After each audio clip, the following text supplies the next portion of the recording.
ಎಲ್ಲಾ ಹಾನಿಯಿಂದ ಕೂದಲನ್ನು ರಕ್ಷಿಸುತ್ತೆ. ಬರೀ Amrut noni reach root premium hair oil. ಇರುವಂತಹ ಇನ್ನೊಬ್ಬ ಅಧಿಕಾರಿ ದುರ್ಗಣ್ಣವರ್ ಈ ಇಲಾಖೆಯ ಸಚಿವರ ಮೌಖಿಕ ಆದೇಶದ ಪ್ರಕಾರ ಇಷ್ಟೆಲ್ಲ ಮಾಡಬೇಕಾಗಿದೆ ಅನ್ನುವಂತಹ ಬೆದರಿಕೆಯನ್ನ ಒಡ್ಡಿ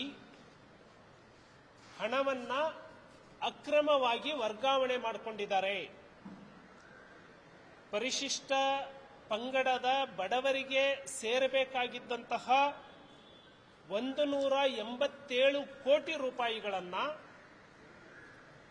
ಮಾನ್ಯ ಸಚಿವರು ಮತ್ತೆ ಆ ನಿಗಮದ ಎಂಡಿ ಮತ್ತು ಅಧಿಕಾರಿಗಳು ಸೇರಿ ಫೇಕ್ ಅಕೌಂಟ್ಗಳನ್ನು ಕ್ರಿಯೇಟ್ ಮಾಡಿ ಅದಕ್ಕೆ ಟ್ರಾನ್ಸ್ಫರ್ ಮಾಡಿಕೊಂಡಿದ್ದಾರೆ. ಎಷ್ಟು? 187 ಕೋಟಿ. ಭ್ರಷ್ಟಾಚಾರಕ್ಕೆ ಇದಕ್ಕಿಂತ ದೊಡ್ಡ ಕನ್ನಡಿ ಇನ್ಯಾವುದು ಬೇಕಾಗಿದೆ? ಹಿಂದೆ ಈಶ್ವರಪ್ಪನವರ ಮೇಲೆ ಇದೇ ರೀತಿಯ ಆರೋಪ ಬಂದಿತ್ತು. ಅಲ್ಲಿ ಮೃತನಾದಂತಹ ವ್ಯಕ್ತಿಯ ಕೈ ಬರಹ ಇರಲಿಲ್ಲ. ಇಲ್ಲಿ ನೇಣಿಗೆ ಶರಣಾಗಿರುವಂತಹ ಚಂದ್ರಶೇಖರ್ ತನ್ನ ಹಸ್ತಾಕ್ಷರದಲ್ಲಿ ಇಲಾಖೆಯ ಸಚಿವರು ಅಂತ ಹೇಳಿ ಉಲ್ಲೇಖವನ್ನ ಮಾಡಿದ್ದಾರೆ. ಸಿದ್ದರಾಮಯ್ಯನವರು ಏನು ಹೇಳ್ತೀರಿ ಇದಕ್ಕೆ? ಇಷ್ಟರ ಒಳಗಾಗಿ ಈ ಸರ್ಕಾರ, ಮಾನ್ಯ ಮುಖ್ಯಮಂತ್ರಿಗಳು ಪರಿಶಿಷ್ಟ ವರ್ಗಗಳ ಖಾತೆಯ ಸಚಿವರಾಗಿರುವಂತಹ ಬಿ ನಾಗೇಂದ್ರ ಅವರನ್ನ ಸಂಪುಟದಿಂದ ವಜಾ ಮಾಡಬೇಕಾಗಿತ್ತು. ಅವತ್ತು ಕೇವಲ 9 ಕೋಟಿ ರೂಪಾಯಿಯ ಆರೋಪವನ್ನು ಮಾಡಿದ್ದಕ್ಕೆ ಈಶ್ವರಪ್ಪನವರ ರಾಜೀನಾಮೆಗೆ ಅಷ್ಟು ದೊಡ್ಡದಾಗಿ ಗಂಟಲು ಕಿರುಚಿಕೊಂಡಂತಹ ಸಿದ್ದರಾಮಯ್ಯನವರ ಗಂಟಲು ಈಗ ಎಲ್ಲ ಹೋಗಿದೆ. ಹಾಗಾಗಿ ತಕ್ಷಣಕ್ಕೆ ಬಿ ನಾಗೇಂದ್ರ ಅವರ ವಜಾವನ್ನ ಮಾಡಬೇಕು. ಆನಂತರ ಎಫ್ಐಆರ್ನಲ್ಲಿ ಏನು ಆತ್ಮಹತ್ಯೆಗೆ ದುಷ್ಪ್ರೇರಣೆ 306 ಅಡಿಯಲ್ಲಿ ಎಫ್ಐಆರ್ನಲ್ಲಿ ಸಚಿವರ ಹೆಸರು ಕೂಡ ಬರಬೇಕು. ಪ್ರಕರಣದ ತನಿಖೆ ನಿಷ್ಪಕ್ಷಪಾತವಾಗಿ ನಡೀಬೇಕು.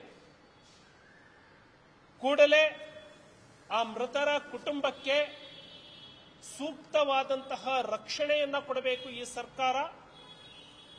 ಮೃತರ ಕುಟುಂಬಕ್ಕೆ ಭ್ರಷ್ಟಾಚಾರಕ್ಕಾಗಿ ನಿಮ್ಮ ಕುಟುಂಬದ ಸದಸ್ಯನನ್ನ ನಾವು ಬಲೆ ಪಡೆದಿದ್ದೇವೆ ಅಂತ ಹೇಳಿ ಇಡೀ ಸಚಿವ ಸಂಪುಟ ಕುಟುಂಬದ ಮುಂದೆ ಕ್ಷಮೆಯನ್ನ ಯಾಚಿಸಬೇಕು. ಬಿ ನಾಗೇಂದ್ರ ಅವರನ್ನ ತಕ್ಷಣಕ್ಕೆ ವಜಾ ಮಾಡಬೇಕು. ಸಿದ್ದರಾಮಯ್ಯನವರು ನಿಜವಾದ ಮುಖವಾಡ ಬಯಲಾಗಿದೆ. ಈ ಸರ್ಕಾರ ಭ್ರಷ್ಟಾಚಾರದ ಕೂಪದಲ್ಲಿ ಮುಳುಗಿ ಹೋಗಿದೆ. ಭಾರತೀಯ ಜನತಾ ಪಕ್ಷ ಇದನ್ನ ತೀಕ್ಷ್ಣವಾಗಿ ಪರಿಗಣಿಸುತ್ತೆ.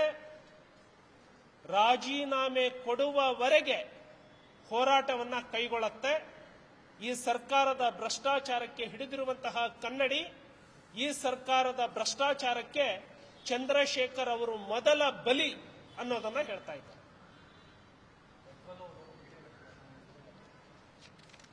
ಕಾನೂನು ತನ್ನದೇ ಆದಂತಹ ಕ್ರಮವನ್ನ ತೆಗೆದುಕೊಳ್ಳಬೇಕು. ಕಾನೂನಿನ ಮುಂದೆ ಯಾವುದೇ ಪಕ್ಷಪಾತ ಇಲ್ಲ. ಕಾನೂನು ತನ್ನ ಕ್ರಮವನ್ನ ಗಟ್ಟಿಯಾಗಿ ತಗೊಳ್ಬೇಕು, ಅಷ್ಟೇ ಒಪ್ತೀನಿ.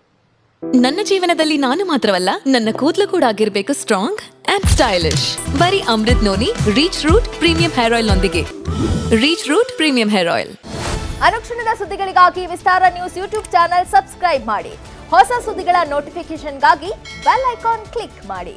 ಲೇಟೆಸ್ಟ್ ಅಪ್ಡೇಟ್ಸ್ಗಾಗಿ www.vistaranews.com ವೆಬ್ಸೈಟ್ಗೆ ವಿಸಿಟ್ ಮಾಡಿ. ಅಂಗೈಯಲ್ಲೇ ಜಗತ್ತಿನ ಸುದ್ದಿ ತಿಳಿಯಲು Vistara news Kannada app download ಮಾಡಿ.